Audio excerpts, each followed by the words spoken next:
The second Daily Bugle headline topic for this stream is, oh no, my displays are full. Now what?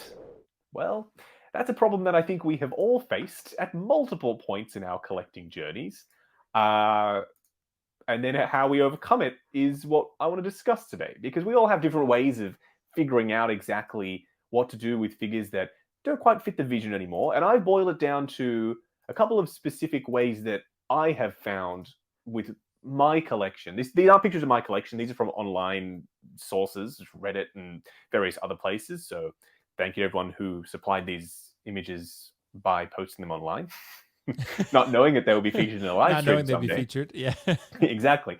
So there are a couple of different, like I said, ways that I have found to solve this. So I'll talk about my methods, and then I'll head over to Will, and then we'll have a look at you all in the chat as well. So just keep ticking on through. I'll come back to the chat as we go through the topics. So the first way, Will, looking at this picture, can you see anything, except for one figure in there, actually, now that I'm seeing him hovering? Yeah. Anything that is consistent across all those cubes? Consistent across all the cubes. I see Thor a couple times. No bases. Oh. So that is one way to maximize space if you find you're running out of room. Bases can be quite big. Not advisable. Look at Will shaking his head. That is, I know. dude, that is living on the edge right there. Not advisable, because I've had a couple of figures topple over without Yeah, bases. dude. Not advisable, but it is a surefire way of maximizing space, because you can put those figures however you want, in front of each other, next to each other, whatever. Like the Rebels down below Bib Fortuna, they're just angled however you like, because it just opens up so much more freedom for posing. So if those figures have stiff ankle joints, go for it. No bases. That's a solid way of making use of the space in your cube that would have otherwise been lost to bases, because they're quite wide sometimes, quite deep. Another one is risers. So this might not be the best example of risers, but it enables you to take advantage of vertical space. Even in Detolf cubes, they can be quite tall, depending on who you have in there. Like if it's a shorter character, like Homecoming Spidey, for example, you'll have a lot of wasted space above him, where you could have Spidey at the front, Mark 47 at the back, a little bit higher up. It helps break up the same level across all your Detolfs, and it helps maximize the space. Another one, this is my third way of limiting space issues, stick to one license. This display is all Star Wars. That helps you because you're not going to get trapped into going down every rabbit hole that there is. You're like, nah, just Star Wars. I'm just original trilogy. I'm just sequel trilogy.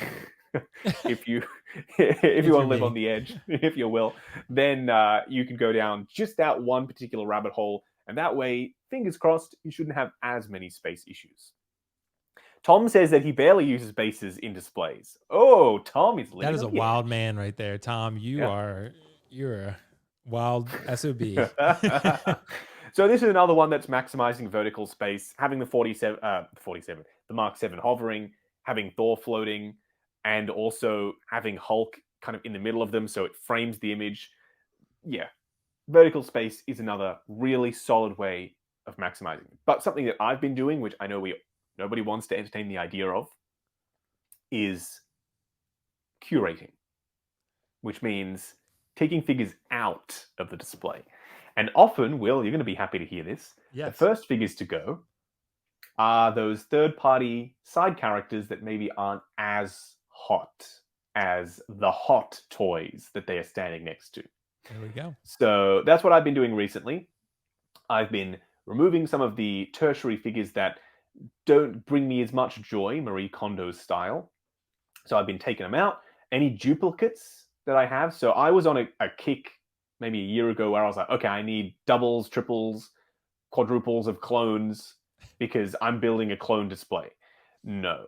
I just realized that the reason why I started collecting wasn't for that. It wasn't for army building. It was for appreciating costume in film. So I love costumes, and I love seeing miniature representations of them. That is why I started collecting. So as long as I have every version of a suit represented, That's all that matters to me. I don't need 5 stormtroopers, which I had at one point in the display. I had literally 5 in a row. That's overkill. So I realized I had to bring myself back down to earth and say, okay, Justin, you don't need that many of the same dude. So I took out 13 troopers from my Star Wars display, which means that opened up 13 spots for main characters or characters that I didn't have represented. So that's how I do it. I don't curate or sell off, or sometimes I give my figures to friends. I don't do that very often, but it does need to happen if you find the collection is getting a little bit too bloated. So that's how I handle it. Just to give you a couple of ideas of how I get around it, there is no quick fix. There is no, oh, you just do this and then that'll solve your space issues. Because we're all limited by the amount of cabinets that we have, the amount of display space that we have, and the room size that we have. People always say, oh, you need a bigger room. Oh, cool. Where do I get that? Have you seen the prices of homes? It's yeah, it's like just oh, I'm gonna buy another house now, do I? right. I wish that was always an option. It's like, oh, I ran out of space in this room. Oh well, just better go and buy a new house then.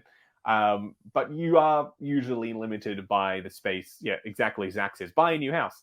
You're usually limited by the space that you have available. It's not like you can just tomorrow just go out and either get a new room. I'm not sure how that would work, or get a new house, because that's just not how life works. We have to have creative ways of figuring out how to fill out our cabinets. And Will, Yes.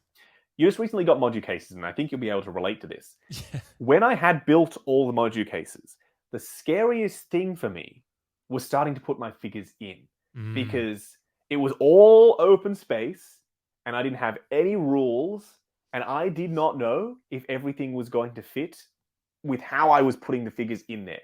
Sometimes working around a confined space actually enables you to be more creative and helps you decide where to put things. But having this huge open module case can actually be more challenging than you might think. Did you feel that when you were putting yours in? Yeah, I did, dude. You know what was interesting though, Justin? I came Mm-hmm. into my module case journey like I had basically a Photoshop document that a couple of my friends had provided me that I had a plan. I was like, okay, Yes, this you is going to did. be here, and I had this whole layout for each case. Like these figures are going to be in this order. This is the front, this is the back, and so forth. And then when I got the cases in for the 6 scale cases, I said this in my video. I was like, you're going to have less space than you thought you did, and the reason for that is because exactly what you said, Justin. Bases, and then like I mentioned, accessories, lightsabers, Loki's scepter, Yes. like anything like that is going to take up space. So depends on the pose you got the character in. But for example, Thanos has a massive base. Darth Maul has a big base, right? Empire Vader, he has a big base, and you want to use it. And then Anakin, right? Darkseid Anakin, he has a tall base. So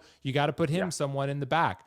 Risers thing, totally with you, bro. Risers, 100%. I love risers. I get photo cubes from Michaels. They're like acrylic photo cubes, like $3 a cube. They work great. They rise the figure up like 3 to 4 inches. That's it. And they put them in the back row, and then you're good. As far as, dude, I'm a little bit different than you. Everyone collects their own way. I'm a little bit different Yes. in terms of the sticking to one IP thing. I kind of view it as like you're at the end of the day, you are collecting for you. So you're collecting what's making you happy and what you're going to like in your collection. But I'm also thinking about the dynamism of a collection. So I'm looking at a collector who has all of one thing. It's like, okay, well, it's kind of like if you go out with friends and they're all like, well, what do you want to do? It's like, I always want to go bowling and I never want to do anything different. Right? Variety. You want some Yeah, variety. they're gonna be like, you need some variety, right? Like that person, like, well, he always wants to go bowling. Like he never wants to go Or and Olive Garden. yeah, like he always wants to go to Olive Garden, never wants to go to Pizza Hut, right? Like it's that's the type of thing. So I just think, and especially when you have people come admire your collection, if they don't like Star Wars, then that's it, Then right? you're SOL. That's Yeah, it, game right? over. So, but like for example, I could have any number of things and they won't know what it is, but they could see like Drogon and they're like, oh, I love Game of Thrones, right? Like, and that's something I think that you can connect with people about. Again, your collection is for you, but still, it is a means to connect to other people too. That's why we all do these live streams and we hang out. But for me, bro, like this is something I've had to do now because my Star Wars case was full. So what I did is I sold Force Awakens Rey. Not because I don't love Rey. I love Force Awakens. I know Force Awakens is my favorite Star Wars movie. I've said that many times over. And Force Awakens Rey. But when I look at that figure, Justin, it's dated. It looks a little dated with the head sculpt compared to my other figures. And I feel like I have the Rise of Skywalker Rey. So it's like, well, I'd rather have the Force Awakens Rey. But if I'm looking at the quality of the figures, I'm thinking I love Rey either way. And that Rise of Skywalker Rey is the best version available today. So that's how I do it. I kind of sort of, it's still a tier, right? I'm still Rey's still a tiered character, but I'm like, what is the best option that I currently have? And that's Rise of Skywalker Rey. So that's just kind of how I do it. Having doubles of characters sometimes, like you said, I try to mitigate that too. Like right now I have two Mandos, I have Duracell and Chrome, and I'm really like having an internal crisis about which one I'm going to get rid of. But I think I'm probably gonna have to get rid of Duracell, which is unfortunate. But detops, man, I like detops. I don't know if you ever had them. I had detops before. I did, yeah. They're great. I mean, Justin, man, nothing tops a Module case, bro. Like it's just, I've had these for like assembled for like a week, and I'm just like, I couldn't imagine life without them. It's just, it's pretty remarkable how much they elevate your overall collection. For me, man, you kind of got to go through sequentially and rid of things that you can live without, because sometimes you think, man, I just don't want to get rid of this figure. You sell it, and then a week later you forgot it was even there, or that it even was gone. So it's like, that's how you knew it was time to move on. If you start to miss that figure, then okay, you can go back maybe later and re-pick it up. But you could also try reposing a certain figure to make space. That happens sometimes. You could repose him. Maybe that lightsaber is too long. Well, maybe you put him like this Obi-Wan here and put the lightsaber vertical instead of horizontal, right? Something like that. So you could try mixing up your poses. That can sometimes get you more engaged with the figure. You can try any number of things, but there's going to be things that in the game we're in, Justin, there's always going to be a newer, better version. So it's just, it's just the name. This is like technology almost, because there's always going to be a new iPhone, right? You can use an iPhone, but the technology for figures is always going to evolve and change. That Rey at the time was great, and it was the best Rey. Now the head sculpts are getting better. Even this Rise of Skywalker Rey is going to be nothing basically when they make the new Rey films and they make it even better head sculpt. So it's always going to get better and better, and that's just the game we play, unfortunately. But yeah, you can't be afraid to move on and trade up. That's what I did with the Black Panther. They remade the Black Panther suit. True. So I sold my original, and I'm like, okay, well, I got to get the new one. So see, like this to me, like it sucks to me sometimes when you can't have characters with their iconic stuff, like Thanos without the sword. It's kind of like, but he's so cool with the sword, right? So I would try to find any way I could to get him in my display to work around with the sword. That. Yeah, right. It's sometimes, I saw someone comment this. Figure Alpha says, one of the main problems is the display case itself.